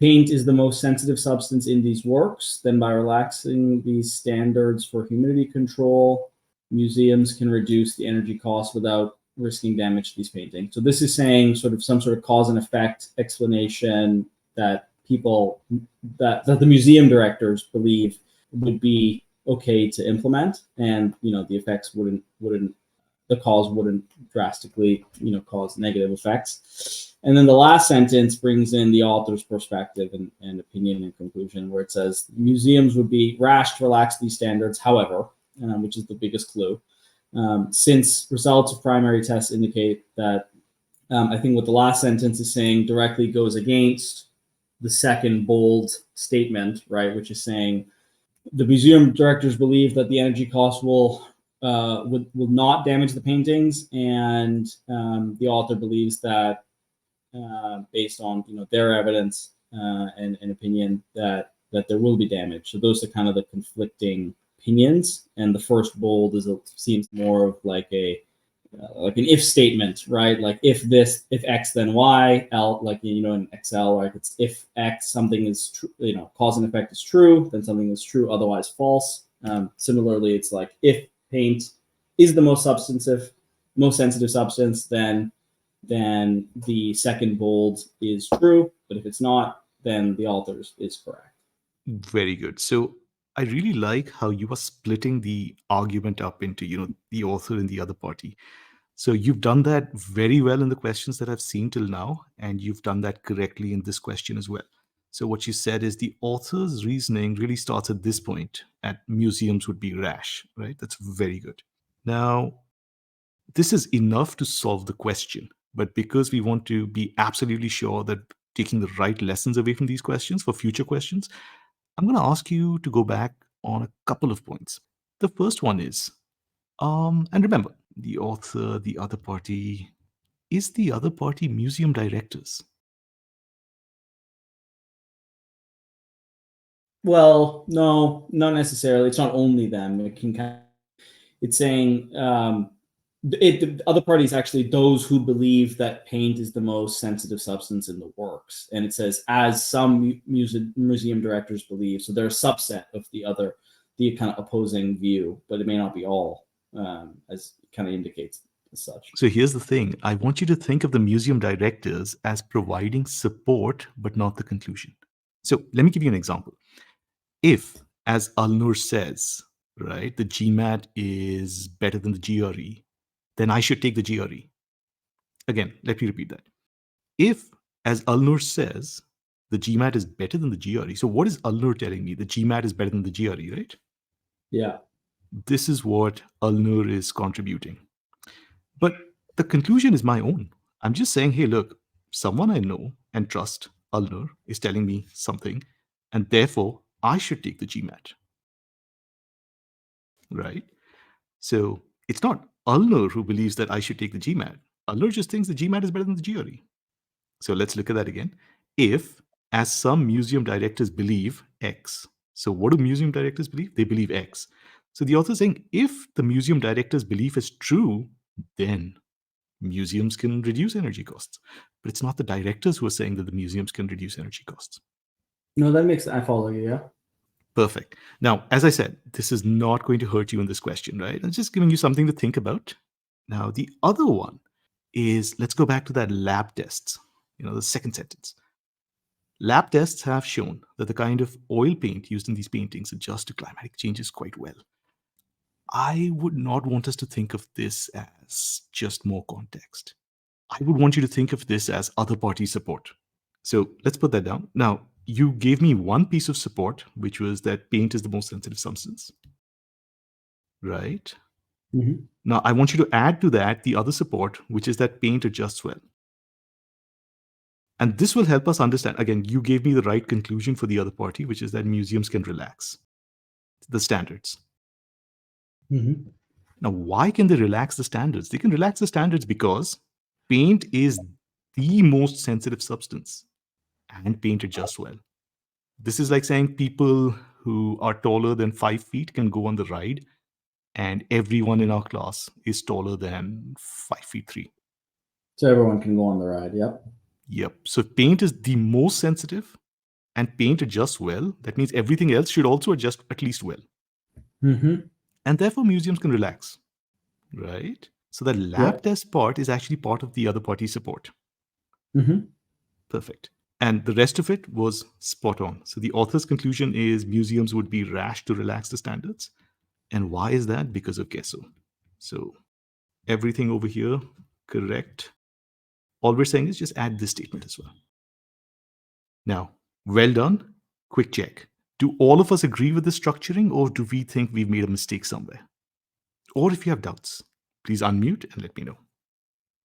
Regarding the director thing, the way I thought about it is because all they're alluding to is that the paint is the most sensitive. I think that's what you were saying earlier as well. But the rest Yeah, part the of it, direct that is. Mhm. is more of an inference, which cannot be really tied back to the director. It needs no way relating back to the director. That's why I didn't think of director as the other party, That at is least in my correct. mind. No, you're absolutely correct. So even though we are saying author and other party, technically there is no other party. Everything is being given to us by the author. The other Yeah, party and is that's why just I was a bit confused. Maybe it's just another opinion of author, but there wasn't a clear other party I was able to identify here. exactly. So the other party is just a little bit of convenience for us. It's just a tool to help us break the argument down into two halves. That's it. I The see. other So it party could isn't still some be actual this. other party.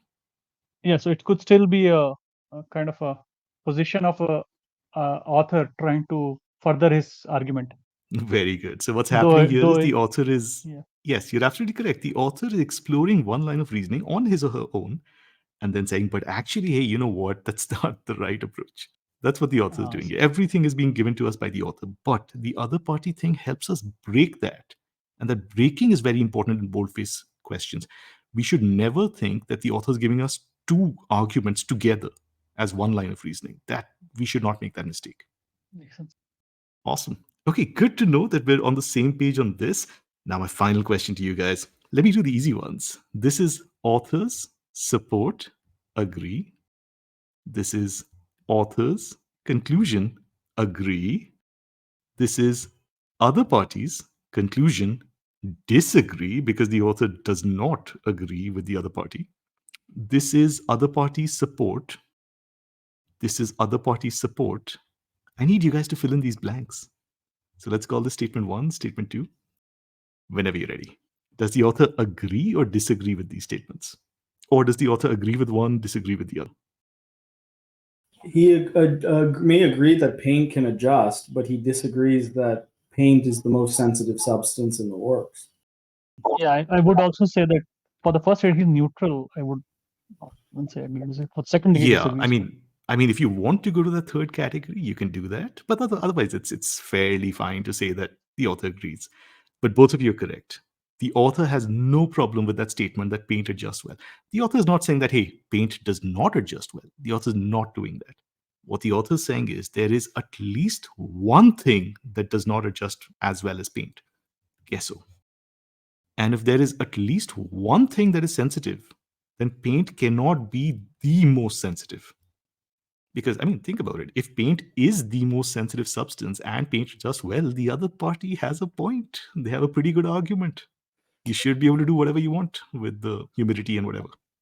I would also argue that the author is not neutral, but does agree that paint can adjust well because the laboratory tests have shown that it adjusts well. And the author then agrees that by saying that if some museum directors believe paint is the most sensitive works, the author acknowledges that then by relaxing the standards for temperature and humidity control, museums can reduce the costs without risking damage to the painting. So the directors only believe the part that they believe is that paint is the most sensitive substance in these works, but the author acknowledges that if that is the case, that the laboratory tests are accurate.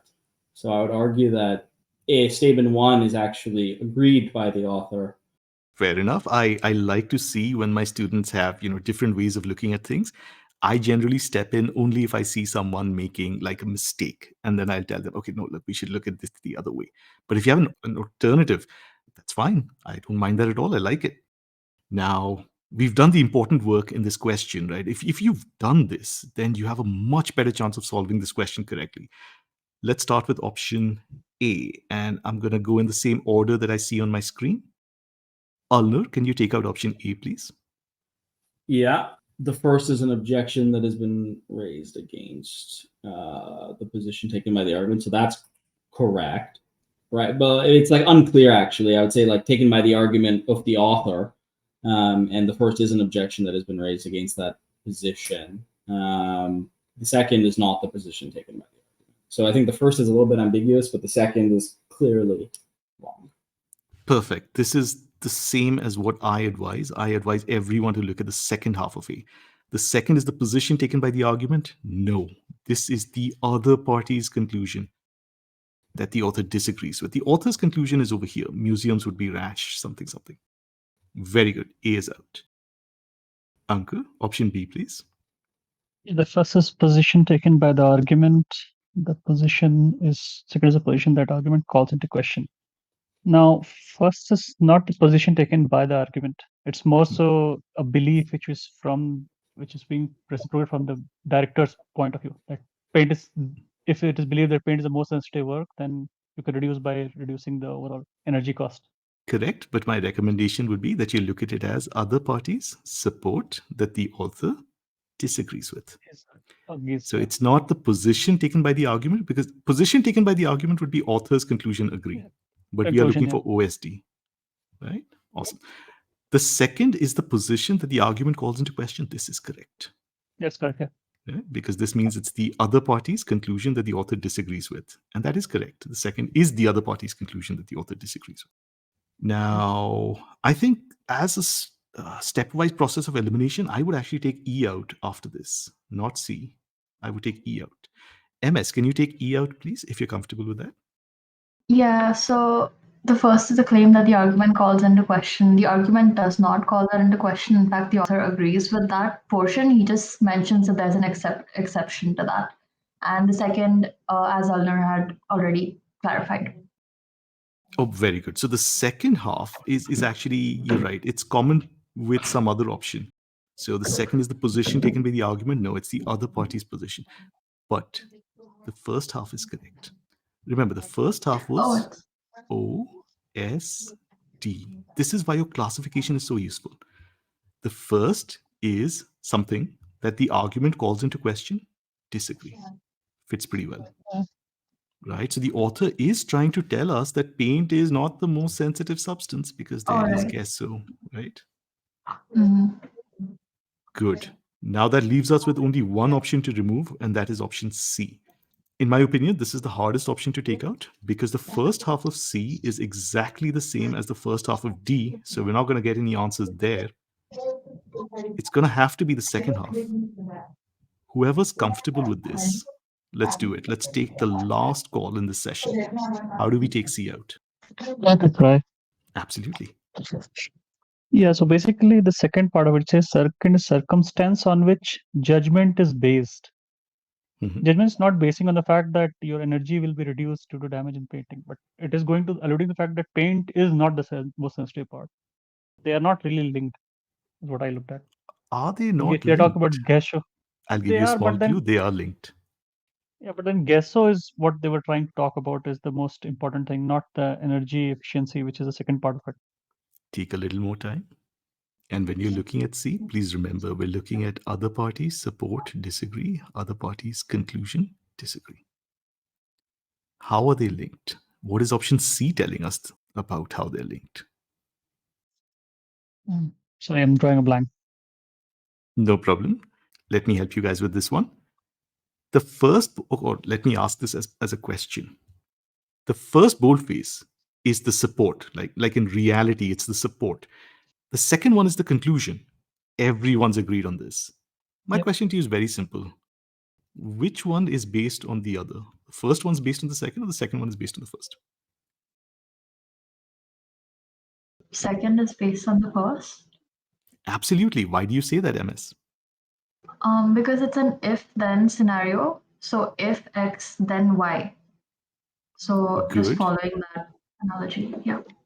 Good. But another way you could do it is the first is support and the second is the conclusion. So the conclusion is always based on the support, right? Yeah. Mhm. Mhm. And of course, this is only one of the two supports. So there was another support. Agreed?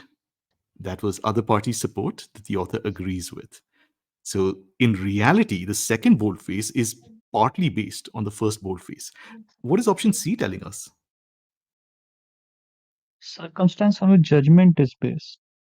And what is the Minutes judgment? itself is a judgment. No, again, you're heading to vocabulary. There's logic over here, and logic is always more reliable. Let's go through this together. The first is a judgment, right? And just ignore this part for now. The first is a judgment. They're calling the first boldface a judgment. And they're saying the second boldface is a circumstance. So they're calling it a circumstance. The second is a circumstance on which the judgment is based. Oh no, it's on the control. It's other way around. Yes, it's the other way around. The second is based on the first, not the second is something on which the first is based. Mm. Okay, so the direction is exactly the opposite. The way it works, the logic, the flow of logic is exactly the opposite. Option C is just inverting that. So option C Can is we- also out. Go ahead. Can we say the second is a result instead of a circumstance? Yes, normally a circumstance is a word that is used for supporting statements. So it would normally not be used for concluding statements. But I would prefer that you guys not use that as your entry point into boldface questions. Vocabulary, it's very easy to play around with vocab. So what I'd want you to do is focus on the logic, right? And logically, option C is like the exact opposite of what we want. So we take that out without worrying about whether something is a judgment or a conclusion. Because the number of times I've had people tell me that the first one is not a judgment, right? Like, how can you call it a judgment? Like in the first question we did, the one with hunters, the conclusion was a judgment. Now we're using the term judgment for a support, right? Yeah, so So I get turned Yeah. around quite a bit on that. Yeah, so the number of times people ask me about that, and my question to them is always, look, don't get into these fine distinctions between certain words. It's going to be a nightmare. You're just going to get bogged down. Focus on the logic, practice on that, and you will find that boldface can be really quick and really accurate as well. So let's look at D. The first is a judgment that supports a position that the argument calls into question. Yes, the first one is other parties support for the other party's conclusion. The second is the position that the argument calls into question. Perfect. Both halves match. Right. So if you were going by selection, you could have actually done that. A lot of people who get this question correct, they actually go through selection. They don't really eliminate C, they just select D. But that's fine. Yeah, I That's think fine. I did the same. I was when attempting the question, I was 50-50 between C and D, but then D was a closer match. The exact. Right.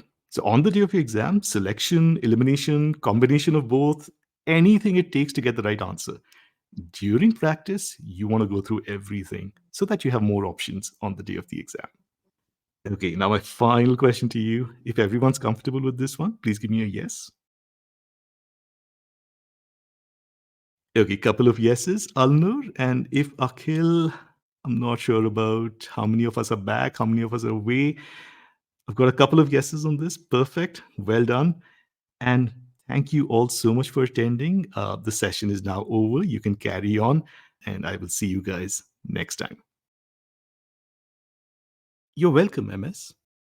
Thank You're you. It welcome. was very, very, very helpful. At least few traps I learned and how to approach this because it was actually going blind into boldface many times. I'm very happy it was helpful, Ankur. Have a good day.